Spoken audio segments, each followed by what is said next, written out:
Ay, mangga. Naglalaway tuloy na agad ako. May nagsabi kasi sa akin na mas masarap daw yung mangga kapag yung lagyan ng toyo at saka asukal. Kaya susubukan ko siya. Kasi pag may mangga kasi ako, ang ginagawa ko, ano lang, toyo o kaya asin na may sili, ganun lang. Ayun, subukan ko na.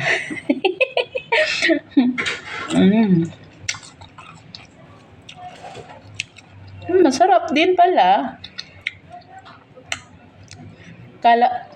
Nag-aagaw yung asim, tamis, at saka alat.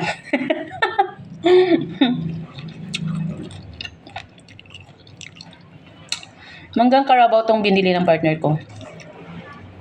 Kaya, maasim talaga. Sarap.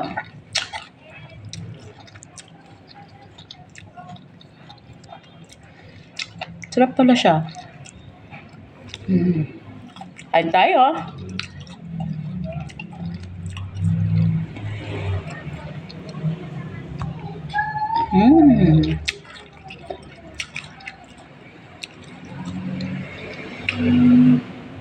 Isang peraso lang yung binalatan ko.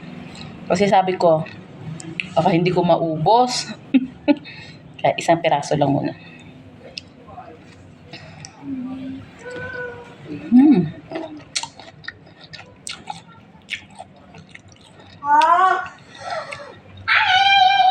Ayun lang.